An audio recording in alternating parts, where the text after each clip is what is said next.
आज हम आपको अलंकारों के बारे में बताएंगे। अलंकार का साहित्य में क्या महत्व होता है, अलंकारों के प्रयोग से साहित्य के कितने प्रकार की खूबसूरतियाँ आ जाती है, आपको हम उसी के बारे में बताएंगे। जैसे अलंकार शब्द की रचना सबसे पहले हम जानेंगे कि दो शब्दों के मेल से हुई है, अलम तथा कार। अलम का अर्थ है शोभा या सौंदर्य। कार शब्द का कर धातु से बना रूप है जिसका अर्थ है करने वाला। इस प्रकार अलंकार शब्द का अर्थ हुआ शोभा करने वाले, अर्थात वे उपादान जो शोभा या सौंदर्य उत्पन्न करते हैं। संस्कृत के अलंकारवादी आचार्य जैसे भामा, दंडी, रुद्रट सभी ने अलंकारों का इसी अर्थ में प्रयोग किया है कि अलंकार शोभा करने वाले धर्म है, न कि शोभा बढ़ाने वाले। हिंदी में भी हम देखते हैं कि अलंकारों का अर्थ शोभा बढ़ाने वाले उपादान या अवयव के रूप में लिया गया है। शोभा बढ़ाने का अर्थ तो है कि स्त्री, कोई भी स्त्री है, मान लीजिए यदि वह बहुत सुंदर है और वह श्रृंगार कर आभूषण पहन लेती है तो आभूषण उसकी शोभा में वृद्धि करते हैं, उसके सौंदर्य को बढ़ा देते हैं। इस प्रकार प्रश्न उठता है कि क्या अलंकार असुंदर महिला के सौंदर्य में भी वृद्धि कर देते हैं? कोई महिला सुंदर नहीं है, उसके उपरांत भी यदि हम अलंकार का प्रयोग करते हैं तो क्या उसके सौंदर्य को और मुखरित कर देते हैं? इसमें अलंकारवादी आचार्य जो अलंकार को ही काव्य की आत्मा मानते थे, उनका कहना तो यही था कि अलंकार असुंदर को भी सुंदर कर देते हैं। ये अलंकार का चमत्कार है, ठीक है ना। वो क्या कहते हैं कि अलंकार असुंदर को भी सुंदर कर देते हैं, केवल सुंदरता बढ़ाने का काम नहीं करते। इसलिए उन्होंने अलंकारों को शोभाकरान धर्म है या अलम करोतीति अलंकार है कहा, ठीक है। अलंकारवादी आचार्यों के अनुसार काव्य में अलंकार का यही कार्य है, अतः काव्य में शोभा करने वाले धर्म अलंकार हैं। ये कविता में चमत्कार पैदा कर देते हैं और चमत्कार शब्द का अर्थ भी यहाँ समझ लेना अच्छा होगा। क्या है? चमत शब्द का अर्थ बिजली और कार के अर्थ में आप परिचित हो चुके हैं कि गरजते हुए बादलों के बीच बिजली चमकती है और हमारा मन मोहित कर लेती है। उसी तरह काव्य में अलंकार भी बिजली जैसी चमक, प्रकाश, सौंदर्य पैदा करते हैं, ठीक है। मन को अपनी ओर खींच लेते हैं इन अलंकारों के माध्यम से, चमत्कार के माध्यम से। भाषा में भी दो ही तत्व प्रधान हैं। अब यदि भाषा के बारे में साहित्य के संदर्भ में अपन प्रयोग करते हैं तो हमें समझ आता है कि इसके दो तत्व प्रधान हैं भाषा के। पहला जो है वो है अर्थ और दूसरा है अभिव्यक्ति। अभिव्यक्ति के स्तर पर शब्दों तथा शब्दों से बने पद और पदबंधों का महत्व होता है। तो अर्थ भाषा की आंतरिक वस्तु है। अर्थ क्या है? उसके अंदर की चीज़ है, उसकी आत्मा है। अलंकारवादी आचार्यों ने जब अलंकारों को काव्य की आत्मा घोषित किया तो उन्होंने अलंकार के क्षेत्र में एक एक वर्ण से बने शब्दों के सौंदर्य से लेकर और उसके अर्थ से उत्पन्न होने वाली सभी यानी समस्त सौंदर्य छटाओं को सम्मिलित किया है। और इस प्रकार अर्थ एवं अभिव्यक्ति के माध्यम से जो शब्द का रूप तैयार होता है, भाषा का रूप तैयार होता है, उसमें हम अलंकारों को दो भागों में विभक्त कर सकते हैं। अर्थात अलंकारों के दो भेद किए उन्होंने। पहला जो अलंकार भेद है वह है शब्द अलंकार और दूसरा अलंकार भेद है वो है अर्थालंकार। यूँ तो दोनों वर्णों के अंतर्गत आने वाले अलंकारों की संख्या बहुत सारी है, लेकिन फिर भी हम शब्दालंकार और अर्थालंकारों में जो महत्वपूर्ण जो अलंकार है उनके बारे में आपको परिचित करवा देते हैं। हमारे पाठ्यक्रम के अनुसार शब्दालंकार के अंतर्गत अनुप्रास अलंकार है, यमक है, श्लेष है और अर्थालंकार में हमारे आ जाते हैं जैसे उपमा, रूपक, उत्प्रेक्षा, अतिशयोक्ति, मानवीकरण आदि। अब सबसे पहले ये समझ लें कि शब्दालंकार क्या होते हैं और शब्दालंकार कहाँ भाषा में मिलते हैं हम, कैसे पहचाने उनको। शब्दालंकार काव्य में जहाँ शब्दों के विशिष्ट प्रयोग से चमत्कार उत्पन्न होता है, वहाँ शब्दालंकारों की सत्ता होती है, और शब्दालंकारों का अस्तित्व शब्द विशेष के कारण होता है। शब्दालंकारों से संबंधित आधारभूत बातें हम आपको बता देते हैं कि कैसे हम उन शब्दालंकारों को भाषा में पहचान उनकी हम लोग कर सकते हैं। यदि उस शब्द के स्थान पर कोई अन्य समानार्थी शब्द रख दिया जाए तो चमत्कार समाप्त हो जाता है। उदाहरण के लिए हम वर शब्द को लेते हैं। वर को पहले वर को छोड़े और वर को ले लो। पंक्ति में वर शब्द के 2 बार प्रयोग किए हैं और 2 बार प्रयोग करने से चमत्कार उत्पन्न हुआ है। जैसे पहले वर में शब्द का अर्थ है पति और दूसरे वर शब्द का अर्थ है वरदान।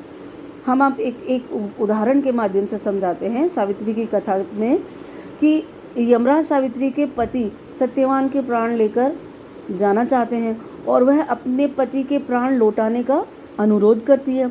यमराज कह रहे हैं कि वर अर्थात पति को छोड़कर तुम कोई भी वर मतलब वरदान मांगो। पहले वर में पति और दूसरे वर में वरदान अर्थ है। ठीक है, यहाँ पहले वर के स्थान पर समानार्थी शब्द पति रख दिया जाए, यानी वर शब्द का प्रयोग नहीं करो और उस पहले वर शब्द के स्थान पर पति शब्द का प्रयोग कर दिया जाए तो पति को छोड़कर वर ले लो, तो कविता में जिस चमत्कार को कवि उत्पन्न करना चाहता है वो बिल्कुल समाप्त हो जाएगा। इस प्रकार शब्दों का भाषा में विशेष महत्व होता है। तो ये शब्दालंकार आप समझ चुके हैं। अब हम आपको बताते हैं शब्दालंकार के भेद। शब्दालंकारों के भेद में पहले हम बताते हैं अनुप्रास। अनुप्रास के अंतर्गत आचार्यों ने शब्द की रचना करने वाले वर्णों के प्रयोग से उत्पन्न सौंदर्य या चमत्कार को लिया है। अब वर्ण भी अपने आप में चमत्कार उत्पन्न करते हैं। वो किस प्रकार से? किसी कविता में समान वर्णों की यदि आवृत्ति होती है या समान वर्ण बार बार आते हैं तो वहाँ अनुप्रास अलंकार होता है। शब्दालंकारों के अंतर्गत है अनुप्रास, और अनुप्रास में जो पहचान है वर्णों की बार बार आवृत्ति। वर्णों की आवृत्ति शब्दों के आरंभिक वर्णों के रूप में या मध्य के वर्णों के रूप में या अंत के वर्णों के रूप में अर्थात किसी भी रूप में हो सकती है। अब हम आपको एक उदाहरण देते हैं। जैसे शब्द के आरंभिक वर्णों में हम बात करते हैं, मोर मुकुट मकराकृत कुंडल अरुण तिलक दिए भाल।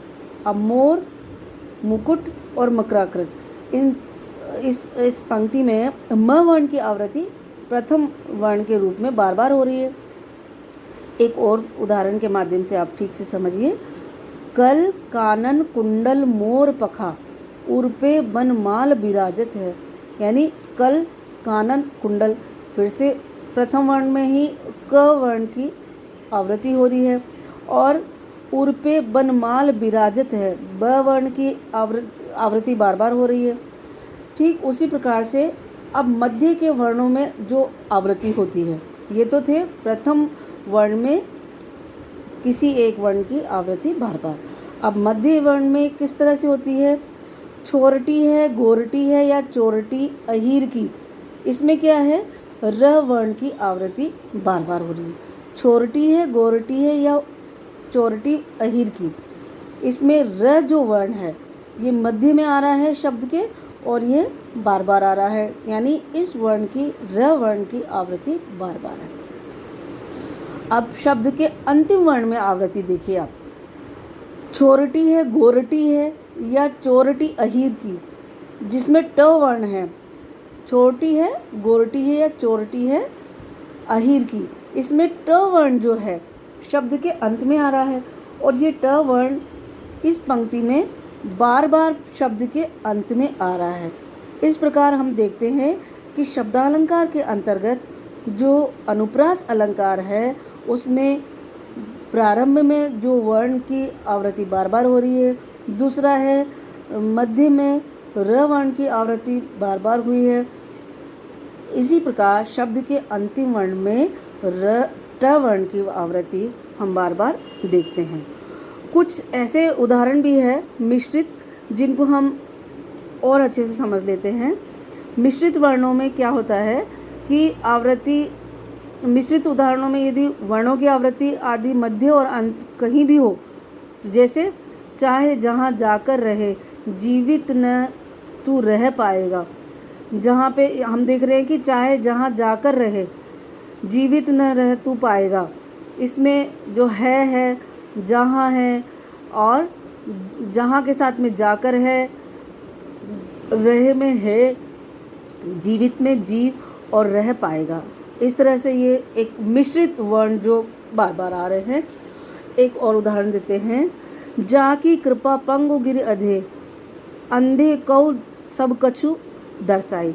यहाँ पे की कृपा है, इसमें अंधे कौ कछु दर्शाई, कौ कछु ये जो वर्ण है जो न मध्य में है एक पंक्ति में, शब्द के प्रारंभ में भी नहीं लग रहे हैं, कहीं मध्य में तो कहीं अंत में हमको देखने को मिल रहे हैं।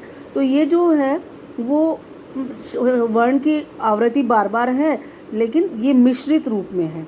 तो इस प्रकार मिश्रित रूपों में भी हम अर्थ अनुप्रास अलंकार के उदाहरण से भलीभांति समझ चुके हैं।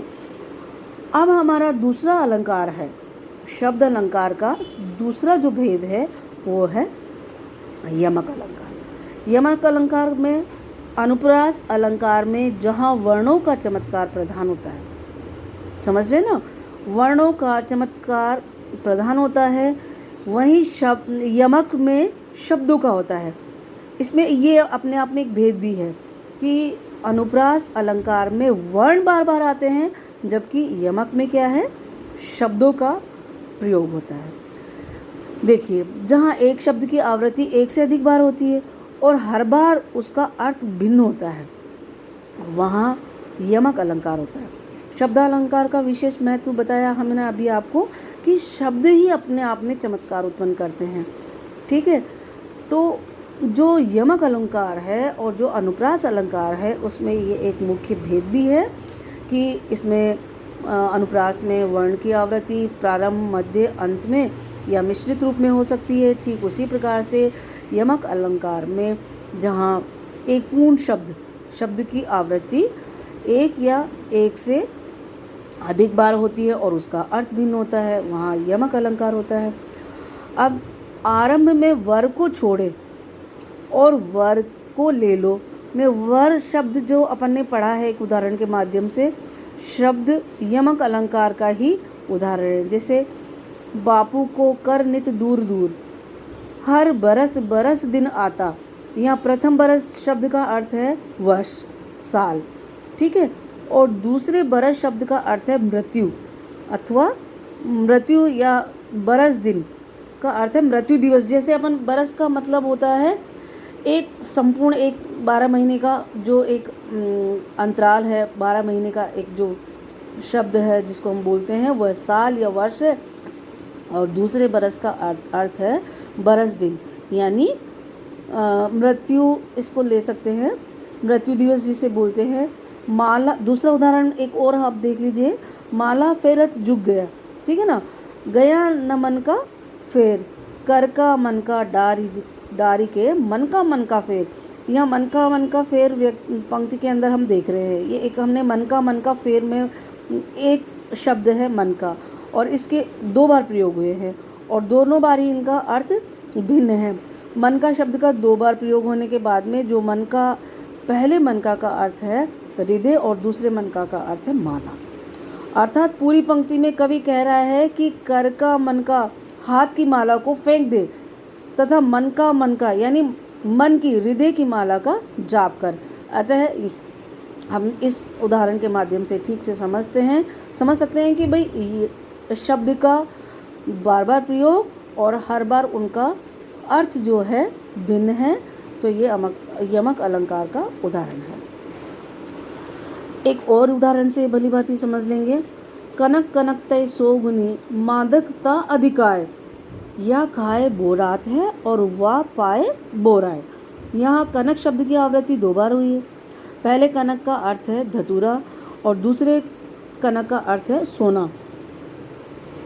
हमारे उदाहरण में पहले कनक यानी धतूरा की तुलना में दूसरा कनक यानी सोना जो है सोगुनी मादकता है। जो सोना है वो सोगुनी मादकता है, क्योंकि पहले अर्थात जो हमने पहला कनक लिया है, धतूरे को व्यक्ति खाकर पागल हो जाता है, पर सोना यानी कि धन संपत्ति को पाकर भी वह पागल हो जाता है। इस प्रकार कनक कनक शब्द के हमने दोनों जगह समान अर्थ होने पर भी अलग अलग अर्थ लिए हैं। ठीक है, इस प्रकार हम कह सकते हैं कि शब्द की आवृत्ति एक से अधिक बार होती है और हर बार उसका अर्थ भिन्न होता है, वहाँ यमक अलंकार कहलाता है। अब आप आ जाइए शब्दालंकार का तीसरा भेद, श्लेष अलंकार। श्लेष शब्द का अर्थ है चिपकना। जहाँ किसी एक ही शब्द में एक से अधिक अर्थ चिपके होते हैं, यानी उसके साथ अर्थ निकलते हैं उस शब्द के साथ ही, वहाँ श्लेष अलंकार होता है। अर्थात काव्य में कोई शब्द एक से अधिक अर्थों को व्यक्त करता है, वहाँ श्लेष अलंकार होता है। जैसे दे रहा कोकिल सानंद, सुमन को ज्यों मधुमेह संदेश। अब हम देखते हैं यहाँ सुमन तथा मधुमेह दोनों पर श्लेष अलंकार है। सुमन शब्द के दो अर्थ हैं, सुंदर मन, ठीक है। दूसरा है पुष्प, और मधुमेह के भी दो ही अर्थ हैं। मधुमेह का एक अर्थ है मधुर और दूसरा है वसंत ऋतु। अब हमने पूरे उदाहरण में दो अर्थ निकले हमारे इसमें, ठीक है। इसी प्रकार एक और देख लिए, कोयल आनंदित होकर सुंदर मन वाले लोगों को मधुर संदेश दे रही है, अर्थात कोयल की वाणी उसे मधुर लगती है। कोयल प्रसन्न होकर फूलों को यह संदेश दे रही है कि वसंत ऋतु आने वाली है। एक और दूसरा हम उदाहरण बताते हैं श्लेष का, रही मन पानी राखिए, बिन पानी सब सून, पानी गए न उबरे, मोती मानुष चून। इस उदाहरण में देखते हैं कि पानी शब्द के तीन अर्थ हैं। वो तीन अर्थ क्या है? मोती, मोती के संदर्भ में चमक भी है, और मानुष, मनुष्य के संदर्भ में इज्जत है। चून के संदर्भ में जल है। हम मानते हैं कि मनुष्य को पानी अर्थात इज्जत बनाए रखनी चाहिए। यदि पानी चला गया तो मोती, मनुष्य और चूना उबर नहीं पाते। यानी जो पानी है उस पानी में हम समझते हैं कि इज्जत, ठीक है, यानी इज्जत, और दूसरा चमक, और जो जल है उसमें वो, हाँ, वो भी एक इज्जत है, शर्म है। पानी यानी इज्जत, वो भी, ठीक है। इसी प्रकार से सुबरन को ढूंढत फिरत कवि व्यभिचारी चोर। अब इस उदाहरण में हम देखते हैं कि इसका अर्थ है सुबरन को ढूंढत फिरत कवि व्यभिचारी चोर। कवि व्यभिचारी लोग तथा चोर तीनों ही सुबरन अर्थात सुवर्ण को ढूंढते हैं। कौन कौन? कवि हुआ, व्यभिचारी हुआ, या चोर हुआ। ये सब क्या ढूंढते हैं? सुवर्ण को ढूंढते हैं। अब इस सुवर्ण में, इस सुवर्ण शब्द के अर्थ देखिए आप। सुबरन में मतलब सुवर्ण शब्द का श्लेष अलंकार है, और इसके हम तीन अर्थ देखते हैं। कवि के संदर्भ में अगर हम बात करते हैं सुबरन की, तो सुंदर वर्ण वाला, सुंदर वर्ण यानी सुंदर अक्षर। और व्यभिचारी के संदर्भ में अगर सुबरन का हम अर्थ लेते हैं तो सुंदर वर्ण अर्थात सुंदर वर्ण रंग वाली सुंदरियाँ। व्यभिचारी जो है उसमें अगर सुबरन शब्द का अर्थ से हम उसका भावार्थ निकालते हैं, उसमें है सुंदर रंग वाली सुंदरियाँ। अब चोर के संदर्भ में सुबरन का अर्थ है सोना। यानी ये जो है व्यभिचारी है, कवि है या चोर है, ऐसे सुबरन तीन अर्थों में प्रयोग करते हैं। तो इसमें तीनों के ही तीन अर्थ